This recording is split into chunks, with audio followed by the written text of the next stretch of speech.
Well, here we are again. It's always such a pleasure. Look at this sharp-dressed Japanese gentleman. He needs no introduction, but this is Masahiro Sakurai, creator and director of both the Kirby and the Super Smash Bros. Series, two of Nintendo's reigning flagship series. One, the most chillest and cozy franchise ever put out by Nintendo, and the other one is a genuine hellscape of unpleasable fanboys and ever-expanding metas.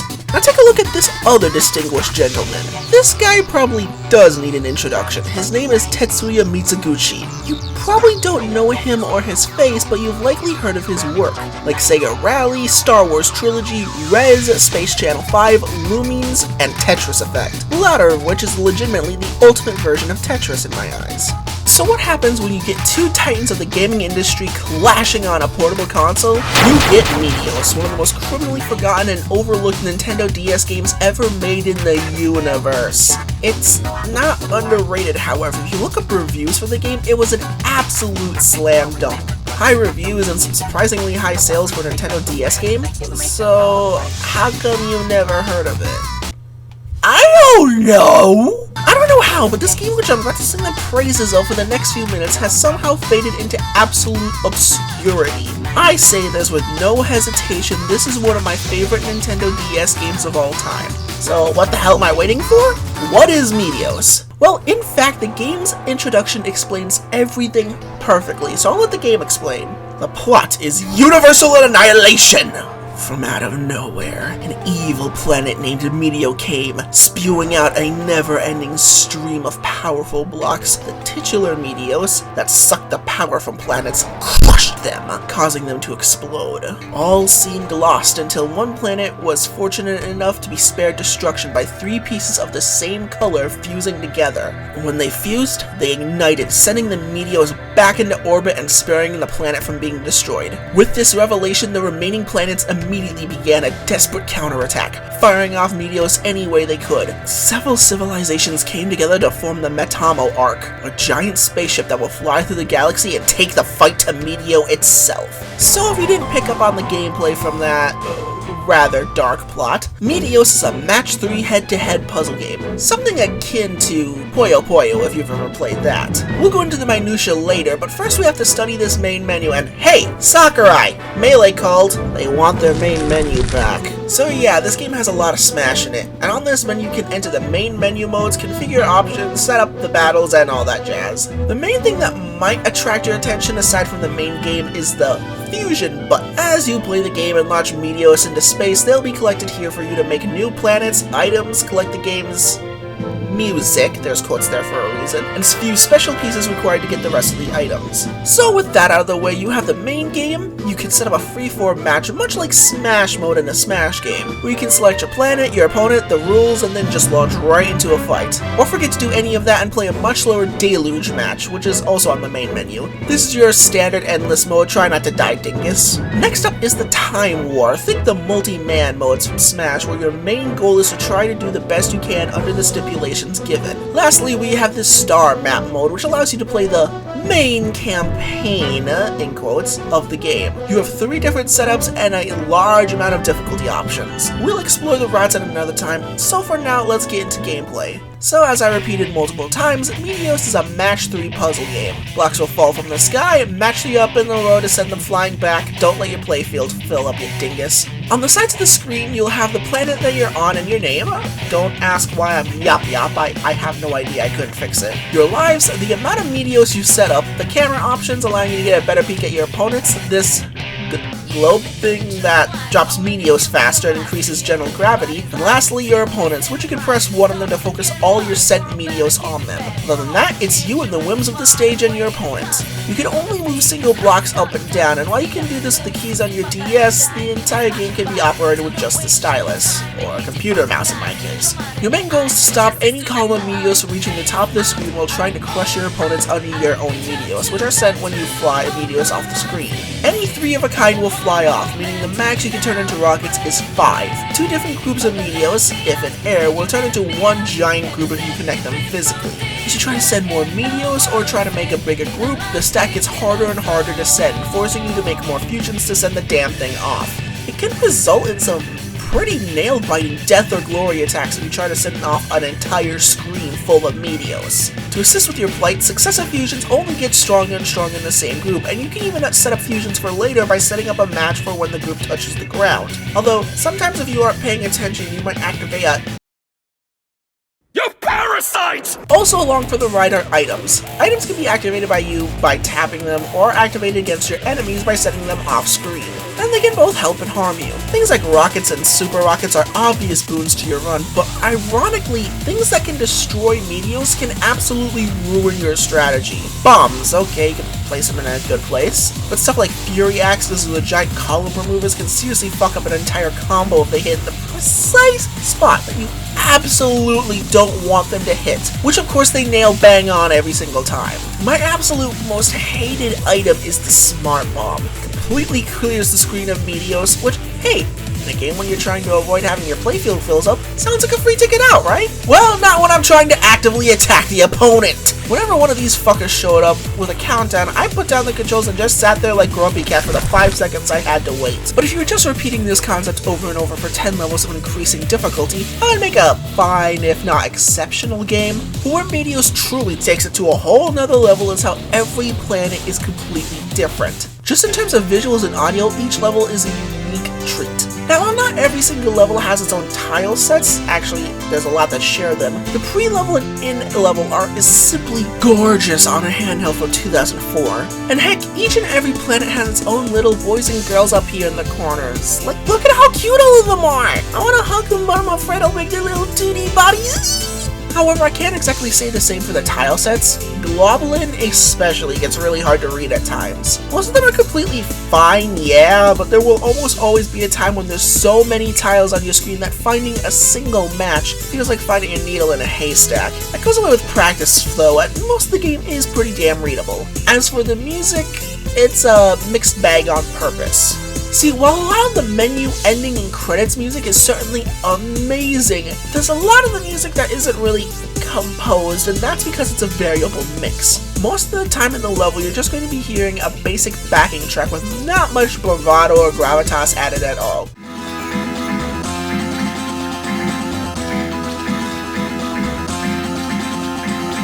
Hell, some aren't even music and are weird ambient sounds, rhythmic chanting, or whatever the fuck is going on in Heaven Door.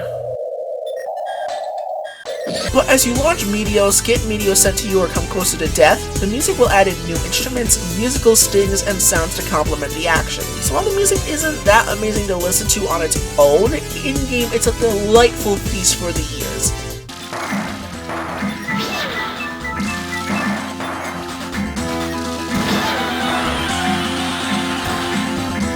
Add in a few consistent sound effects across all the planets, you have a soundscape that is amazing and readable as the playfield itself. I mean, for fuck's sake, every planet has its own victory and game over theme.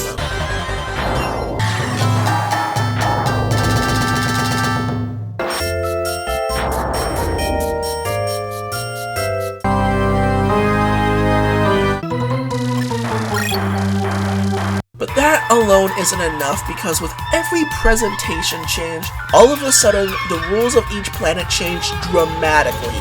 Every planet has its own ignition strength, its own gravity. Hell, the size of the playfield constantly changes between each planet. Some of them are realistic to their theme, like, yeah, everything is slowed down in the oceanic world of Olandia. You'd have a harder time getting Meteos off the deep crevasses of Forte with horizontal ignitions, but vertical ones will send those fuckers off to the skies. But then you get planets where things go topsy-turvy indeed, like planet Vubble, where horizontal ignitions work just fine, but vertical ones have almost no power behind them at all. Some planets outright ignore the very fabric of the systems you are using, the main offenders being Gravitas and Heaven Door. Gravitas requires that you use a combo to send any Meteos off, but once you do even have a 2-hit combo, that stack flies off immediately and punches your enemy in the face with all the force of a Zangief pile driver. Heaven Door is pretty much the same thing, but works with a single use, meaning that combos are completely impossible, and Meteos will fly in and out hard and fast. The main draw of the game comes from adapting, learning, and mastering each planet effectively, learning their strengths and weaknesses and accessing how to best play them.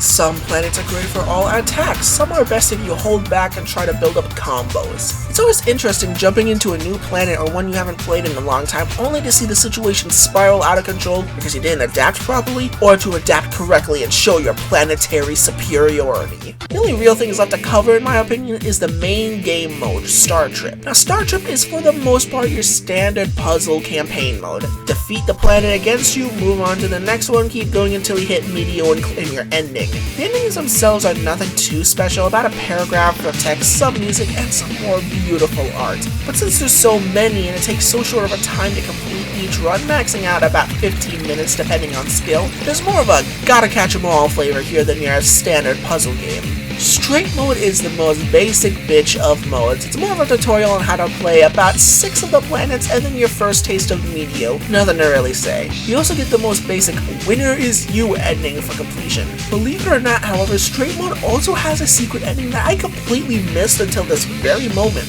If you can score more than 500,000 points or complete it on brutally hard mode, you'll actually score the alternative A Miracle Reborn ending, which is significantly more rewarding. But god, the requirements just aren't worth it. Brutally hard mode takes no prisoners, and well, just look at my score at the end of my first and only straight run. Branch mode is more of an expansion of straight mode. It reminds me more of Outrun than a standard puzzle game. You start every round on planet Geolite, and upon defeating each planet you can pick from 2 more, either going up or down the ladder. There's 7 endings all up, and every planet in the game is playable through this mode, giving you the best smorgasbord of gameplay of all the routes. The main problem, however, it's all one-on-one fights, meaning that unless you bump that difficulty up a bit, none of the routes are really challenging unless you manage to completely cock up how your planet plays. I expect that shit in straight mode, but here it's really felt. As for the endings, they're pretty damn scattershot. Some endings are bad, some are bland, some are good. One of them is darkly hilarious, and one of them is... Why did the developers' kids make this ending? None of them feel like they're related at all to the effort that you put into getting them. The worst possible ending is the topmost route, probably the one that you're gonna gun for first. Still, I can't fault branch mode in terms of content, it's the one you're most likely to chew through on your first playthrough. For everything up to this point, simply practice. Welcome to Mission Mode, aka my personal hell. In Mission Mode, you're up against anywhere from 1 to 3 planets and are told to fend for yourself. This already makes the mode a hell of a lot more fun, at least in my opinion, because now you finally get a taste of the hardcore multiplayer action you could have gotten on the other routes. However, you might have noticed that before you start a round, you're told a mission to accomplish. If you can manage to complete the mission and defeat your opponents, you'll be offered a choice of whether to go on the upper or lower path. Fail and you're forced on the bottom. Now, in theory, the higher path is supposed to be harder and the lower path is supposed to be easier, but in general, each pair of routes share a similar rule set. For example, after you beat the initial mission on Geolite or Oleana, the top route has you trying to send 200 total Meteos off before you win, and the bottom route has you try to send off 100 instead. Now, that whole setup you just heard is my biggest issue with mission mode as a whole. Completing missions is not the hardest thing in the world, however it's entirely possible to play a little too well. If you manage to, in the last example, manage to defeat the enemy planets before you send off the required amount of Meteos, it's an instant mission failure and you're booted down to the lower path. Not only that, I swear to Christ, the AI knows exactly what the mission is, what you're gunning for, and does everything in its power to thwart you. I've watched helplessly as the AI managed to get itself killed in fairly simple situations while I was on a mission to do something before I win. Hell, it seems the AI sometimes tries to thwart you even if you were trying to fail. I swear, the hardest goddamn planet in the game is Mission Mode Luna. Not because it puts up that great of a fight, but because you're trying to go for the worst possible ending, you need to end up on Luna specifically and fail the mission to wrap up the game in 1 minute 30 seconds. No other route gives you access to lower Meteo, and the problem is that Luna is a very aggressive planet, but not so aggressive that it can withstand an assault. So it's hard as hell to survive, but also hard to not kill Luna by accident too early. This stupid bad ending you're supposed to get for being a sucky player is somehow harder for me to achieve than the best ending. I'm serious. Makes it infinitesimally worse is that there's no easier way to restart a planet if the mission has become very hard to achieve. There's no restart button, and the only restart you can get is by quitting the entire route and restarting it. meaning that you need to fight back to the planet you accidentally failed or succeeded at and then not do it again. But I found a way. Because while failing the mission can be very easy, killing yourself ain't failing the mission. Yep, if you're struggling with mission mode and the chances of the outcome you would want have become pretty damn minor, you can just outright attempt to kill yourself and boom, you can instant retry upon accepting the continue. But come on, with a progression system that sometimes comes down to random chance because the AI decided that it wanted to take a nap while you're trying to do something, this should be an easy way to get out of an impossible situation rather than just committing Suzuki. Now, for all the shitting I just did on this mode, at the very least the battles you can have here are incredible. Some of the duels that you get into are nail-biting tense and require you to pull out all the stops. With a chance that every enemy will gang up on you at once, you can get buried in Meteos at point. Clawing your way out of a full-screen Meteos stack and returning that stack back to center is such an amazing feeling. I have cried out in joy at the sight of Super Rocker or even a Fury Axe to buy myself precious seconds. It's just a shame that the game waited for multi-planet battles because they could be such a rush. And I'm not gonna lie, clawing your way up the ranks, keeping your head above water, and arriving at a 4-way Heaven Door match, my blood was pumping! Sure, I lost a few times, but I didn't fail the mission, so I didn't care. Eventually, I conquered the Heaven Door realm, and beyond it, after blood, sweat, and tears to get to this point, steady your nerves, gather your wits, and prepare to face off against true Meteo. Which is just 3 Meteos stacked onto each other. But goddamn, this is a fucking good fight. Meteo is already pretty damn challenging on every other route. It is the final boss after all. So throw 3 of them at each other, why don't you?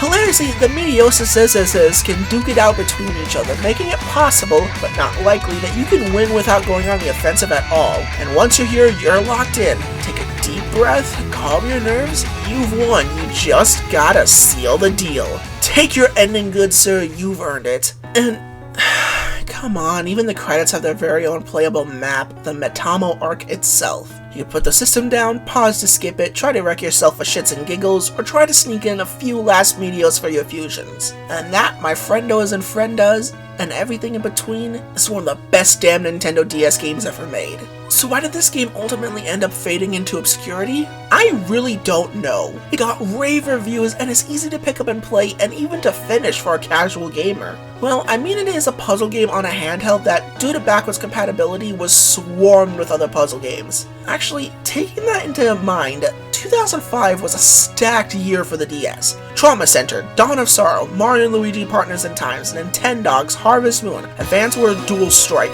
all of this and more came out in this year alone. Not to mention, if you are a puzzle game fan, especially of this battle style, you already bought Puyo Pop Fever 2 years ago. Oh yeah, there was this other little game that dropped this year, you probably never heard of it, called Mario Kart. Yeah, any other multiplayer game, especially one that's a puzzle game, was gonna struggle hard under something this monolithic.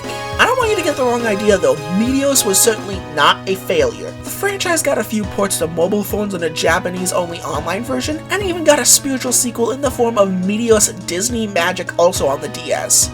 The differences are minor but significant enough I didn't feel comfortable sliding into the end of this one like Armored Core a few months ago. Finally, Meteos would get a true sequel in the form of Meteos Wars, which unfortunately I have the least info on. I know it was on the 360 at one point, but it has long since been delisted, and I can't imagine playing it on the controller was as fun as using a touchpad or hell even a mouse. After that, Meteos faded into the background, and even as its sister puzzle series Lumines kept moving on and getting new versions.